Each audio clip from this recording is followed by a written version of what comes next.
Hello music lovers, MPC users.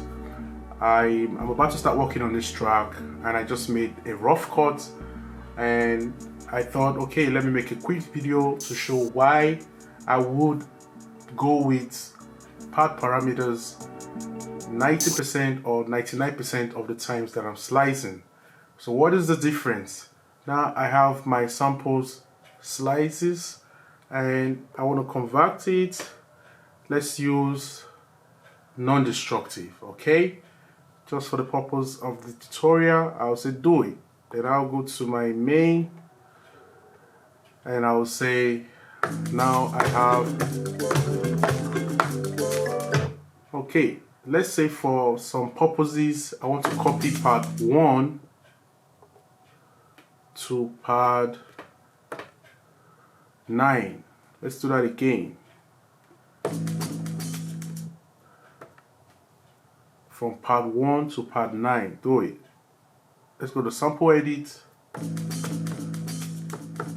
So we have the same sample happening in pad 1 and pad 9. Okay, let's say for whatever reasons I don't want the same sample happening in two pads that I'm using. I would say let me just make an adjustment to pad 9. Okay, sorry, pad 9. Then when I come back to pad 1, you see pad 1 is now like this and it affects the others. For instance, pad 2, this was not what I wanted in pad 2. I wanted pad 2 to start from here. So let's go back to pad 9. You see, it has affected it. That's what I'm talking about. So in my opinion, the non-destructive is actually destroying the samples. I'm just saying, that's my opinion anyway. So I don't know why they call it non-destructive. I've not really had a situation where I would want to use non-destructive. So let's go back to the sample and slice it again, or just for the sake of the tutorial, I have this and I want to convert, but this time I want to use the pad parameters, okay? And do it. Then I go to the main page.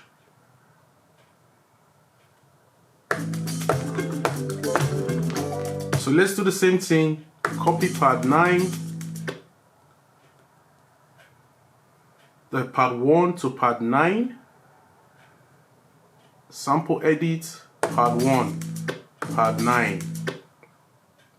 Let's say for some reasons I changed the pad 9 because I don't want it happening on two pads. Let's go back to pad 1. You see, pad 1 remains the same. I think that's non-destructive in my opinion, but for the sake of the tutorial, that's pad parameters.